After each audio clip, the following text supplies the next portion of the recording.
des gens adeptes de satanisme, des sacrifices d'animaux et du sang humain en guise de boisson. Voilà de quoi on va parler aujourd'hui. J'espère que vous n'avez pas encore mangé, si c'est le cas, je vais vous laisser un petit peu le temps de digérer.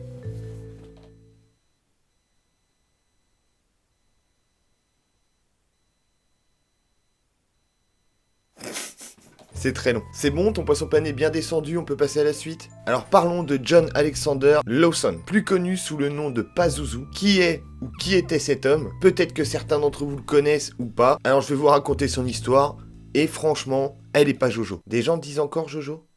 Jean-Mi, des gens disent encore Jojo ou pas? Parce qu'on est en 2020 quand même. Sur le script c'est marqué pas Jojo. Pas Jojo ça se dit plus, c'est pas Jojo. Ok, on laisse. C'est parti, générique.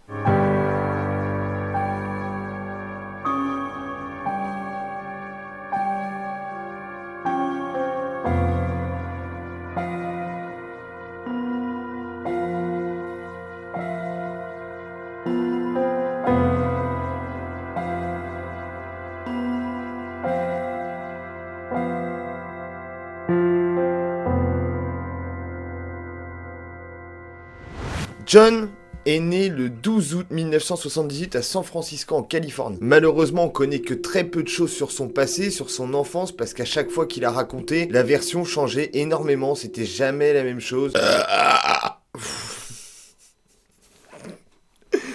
Pardon. C'était jamais la même chose, il racontait à chaque fois une histoire complètement différente. Mais des gens qui le connaissaient dans son enfance ont été interviewés et ont réussi à donner quelques détails qui pour le coup sont vrais parce qu'ils ont été donnés par des personnes tierces et non pas par John. Et il le décrivait comme un enfant très perturbé, plutôt instable et hyper émotif. Il disait également qu'il a commencé à consommer de la drogue très très jeune, de l'alcool aussi, et sa passion préférée c'était la maltraitance animale. Ça va, on est loin des cartes Pokémon. Donc si ton fils de 8 ans aime consommer de la méthamphétamine, boire du whisky pur et découper des animaux, pense tout de suite à le faire interner, et je pense que t'avais pas besoin de mes conseils pour le faire parce que tout ça c'est bizarre pour un enfant de 8 ans. Donc d'après sa mère, il a été diagnostiqué très tôt comme étant malade. Je parle pas de varicelle ni de gastroentérite. Là on est sur un diagnostic plutôt schizophrénie, agoraphobie. Bon, agoraphobie c'est pas quelque chose psychologique. Sa mère qui s'appelait Cynthia a commencé à financer un traitement pour son fils, ce qui est logique quand on a un enfant, on essaie d'en prendre soin au maximum, surtout quand il a des difficultés comme celle-ci. Et Cynthia était pas très riche, donc elle a très vite dû abandonner tous les traitements pour John. Et vu que Cynthia ne pouvait plus financer les traitements de son fils, son état a commencé à vite se détériorer. En 2002, John avait 24 ans et il décide de changer de nom parce que le sien lui convenait plus par rapport à sa personnalité, et c'est ce jour-là qu'il a décidé de s'appeler Pazuzu Ila Algara, ce qui était un hommage au démon assyrien qu'on peut retrouver dans le film L'Exorciste en fait. Ce prénom n'était pas choisi au hasard. Comme je vous disais juste avant, son état se détériorait, à l'âge de 24 ans il change de nom, il commence à devenir une autre personne. Ils expliquent dans l'histoire que j'ai lue que c'est à cet âge-là aussi qu'il a commencé à se tatouer le visage. Je vous jure que je m'appelle pas Pazuzu et je suis quelqu'un de très gentil malgré mes tatouages. Ça veut rien dire, hein. C'est pas parce qu'on se tatoue le visage qu'on devient tout de suite un sataniste. Quelqu'un peut me répondre dans cette... Non, je suis tout seul. Bah oui, je suis tout seul. C'est moi qui ai écrit ça. Jean-Mi n'est plus là. Jean-Mi a démissionné. Bref, lui il s'est pas fait tatouer le nom de ses enfants ou quelque chose de gentil parce que déjà il avait pas d'enfants. Heureusement pour les enfants parce que franchement vu le père qu'ils auraient eu, c'est peut-être mieux qu'il n'existe pas. Lui il était plus sur des petits signes flippants, des trucs bizarres qui avaient pas spécialement de représentation quand tu les voyais comme ça au premier abord, mais peut-être que pour lui ça avait une signification bien précise. Je veux pas vous dire de conneries sur ses tatouages sur le visage, je sais pas, je peux pas vous le dire, je sais pas. Par contre, il s'est aussi fait limer les dents pour qu'elles soient pointues. Et même si maintenant en 2020, beaucoup de gens le font avec toutes les modifications corporelles qu'on peut retrouver chez certains, chez certaines, c'est pas pour ça qu'ils vont croquer le bras de leur enfant. Non, non, non, non, non, non, non, non. Et non. Mais remettons tout dans le contexte, son état psychologique très très très instable et tout ce qui va avec, le changement de nom associé à un démon dans le film L'Exorciste, les dents pointues, les tatouages sur le visage à connotation peut-être satanique, je sais pas trop. Mais voilà, le tout faisait vraiment flipper quand même, le mec était vraiment bizarre. Surtout quand vous vous imaginez qu'à cette époque-là, il racontait aux gens qu'il aimait sacrifier des animaux. Ça change tout de suite tous les points de vue qu'on peut avoir d'un homme normal. Là, il est plus trop normal. Un psychiatre a également raconté que Pazuzu ne prenait pas plus d'une douche par an. Oui, j'ai bien dit par an, oui, oui. C'est pas une douche par semaine, hein, déjà que c'est relativement dégueulasse. Là, c'était une douche par an. Je vous cite exactement la phrase qu'il a dit. Je lis mes notes, elles sont là-bas, j'ai changé la caméra, t'as dû voir. Bah oui, parce que j'étais là.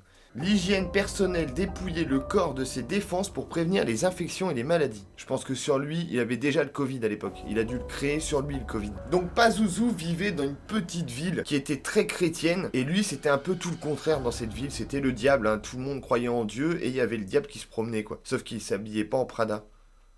Clairement, il aimait personne, parce qu'il n'était pas chrétien du tout et il détestait les chrétiens et toute forme de religion. Lui, il était plutôt du côté obscur des religions, donc personne l'aimait non plus, forcément. Si t'es dans une ville où il y a plein de gens qui croient en Dieu et que toi t'es l'opposé, les gens vont pas t'apprécier, bien évidemment. Et du coup, il y avait des gens, un peu dans son cas, qui étaient exclus de la société. Vous voyez un peu le genre de personnes qui ont du mal à s'intégrer ou qui veulent pas s'intégrer tout court. Bien lui, Pazuzu aimait les recueillir chez lui. C'était un petit peu un hôtel complètement gratuit pour les personnes recluses de la société qui savaient pas où aller et qui se sentaient pas en fait à leur place autour de ces gens soi-disant normaux. Donc tout le monde se rejoignait chez Pazuzu, c'était porte ouverte, tu rentrais, tu mangeais, tu dormais, enfin tu faisais ta vie là-bas sans même qu'ils connaissent ton nom, sans même qu'ils sachent qui tu es. T'avais le droit de venir et de t'installer chez lui comme ça, comme bon te semble. Et il essayait par la même occasion de les convertir un petit peu au satanisme en leur montrant sa passion entre guillemets, ce qu'il aimait faire, en disant voilà, t'as vu, j'adore tuer des animaux. Enchanté. Très bizarre comme approche. Je suis entièrement d'accord, mais c'est ce qu'il disait. Un ancien ami à Pazuzu a raconté dans une interview qu'il était très reclus,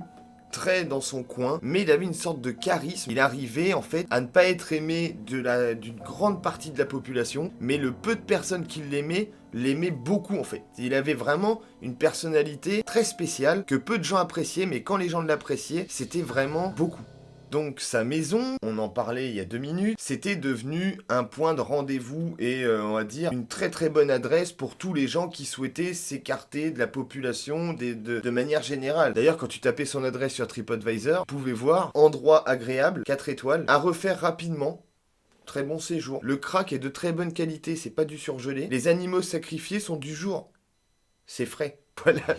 Donc beaucoup de gens se rendaient chez lui, beaucoup de gens appréciaient la présence de Pazuzu et la présence d'autres personnes qui étaient dans le même état d'esprit qu'eux, mais les soirées étaient pas ouf. C'était spécial, c'était particulier. Si tu rassembles des gens... Tu rassembles des gens qui sont dans un état d'esprit à part, tu les mets tous dans une soirée, ça fait un truc un peu bizarre. On est loin d'un petit martini sur le rooftop avec vue sur la mer. Les soirées dans cette maison, c'était plutôt orgie, consommation de drogue, automutilation, sacrifice d'animaux. Oui, je fais 4 comme ça, moi. Je sais que c'est bizarre. Et consommation de sang. C'est pas du martini. C'était du sang. Donc les gens qui vivaient là-bas, ou du moins qui séjournaient là-bas, étaient vraiment aussi bizarres que lui. Hein. Il n'y a pas à chier, il avait réussi à les reconvertir un petit peu au satanisme. On boit pas du sang quand même, c'est pas...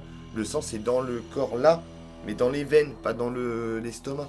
La maison était très très sale comme on peut voir sur ces images. Okay.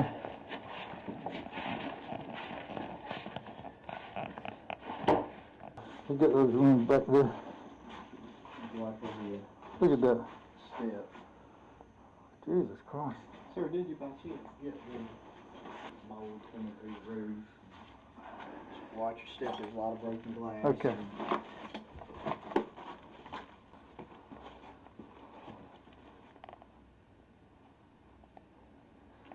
Il y avait du sang maculé sur les murs, des carcasses d'animaux qui traînaient un peu partout dans la maison, des ordures, mais bon, ça à la limite, c'était la chose la plus gentille que tu pouvais trouver dans la maison. Peut-être même la chose la plus propre. Et une bonne odeur de décomposition se faisait même sentir de l'extérieur. C'était vraiment un endroit chaleureux. Il y avait également des signes sataniques qui avaient été peints un peu partout dans la maison, mais ça c'est une idée de Valérie Damido. Oui, il faut que ton intérieur reflète ta personnalité. Oui, oui, oui. Et quand tu bois du sang, eh ben écoute, tu mets des pentagrammes sur les murs, c'est ce qui va avec, hein. C'est un package. Mais le pire reste à venir dans la suite de l'histoire parce que en septembre 2010, donc c'est très récent, il y a 12 ans, 2021, il y a 11 ans, non 2021, 2022, non, on est en 2020.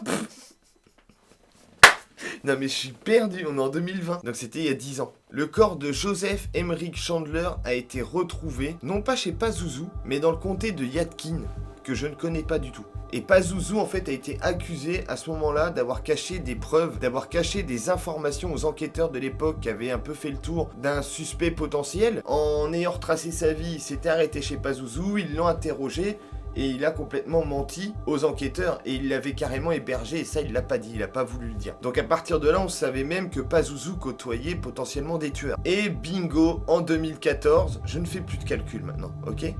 2014, on est en 2020. Le calcul est simple. Pazuzu était alors âgé de 35 ans et sa femme, Amber, âgée à l'époque de 24 ans, sont arrêtés après que 2 squelettes soient retrouvés dans leur jardin.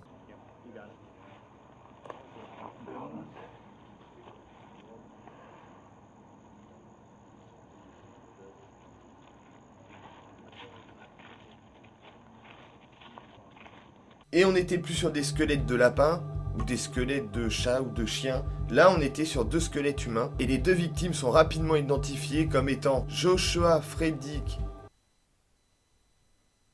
Je relis, son nom est hyper complexe. Joshua Frederick Wetzler. Joshua Frederick Wetzler. Et Tommy Dean Welch, beaucoup plus facile à prononcer, qui avait disparu en 2009. Les 2 hommes étaient morts d'une balle dans la tête. À la fin de cette phrase, c'est un point. J'avais pas besoin de prendre cette ponctuation. C'était la fin de la phrase. Et peu de temps après... Oui, j'ai changé les piles de ma déco.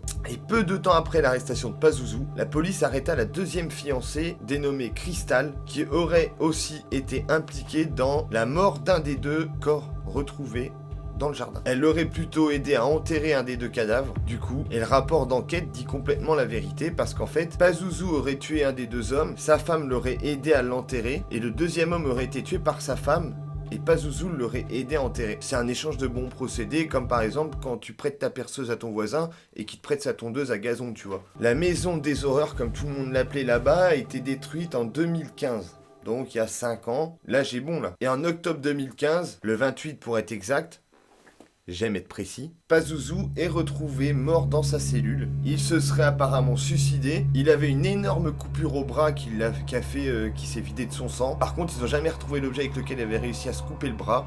On ne sait pas ce qu'il en a fait. Est-ce qu'il l'a avalé? Est-ce qu'il l'a jeté par la fenêtre? Est-ce qu'il s'est ouvert le bras avec son autre main ou on sait pas comment? Et je veux pas trop imaginer ce genre de scène parce qu'il est 10h du mat et que j'ai juste de prendre mon petit déj. Donc mollo. Le 9 mars 2017, Amber a plaidé coupable de meurtre, de vol à main armée et de complicité de meurtre. Elle a été condamnée à 30 ans de prison minimum. Je savais pas quoi dire. Et le 5 juin 2017, Crystal, sa 2e femme, a plaidé coupable également de complicité. Elle encourait à l'époque 3 ans de prison minimum et maximum, je crois que c'est 4 ans et 10 mois. L'histoire de Pazuzu est quand même relativement flippante. Ce mec était très bizarre, adepte de satanisme, il faisait peur à tout le monde et il y avait de bonnes raisons. Peut-être que tout ceci aurait pu être évité si déjà il vivait pas aux États-Unis et que sa mère aurait eu les moyens financiers de pouvoir payer des traitements dès son plus jeune âge pour qu'ensuite il aille mieux. Malheureusement, aux USA, tu te démerdes, t'as pas de thune, tu crèves ou tu tues. C'est l'un ou l'autre. Pazuzu est mort. Il a été nommé, entre guillemets, le plus grand satanique des États-Unis à l'époque où ça s'est passé, donc il n'y a pas très très longtemps non plus, mais voilà.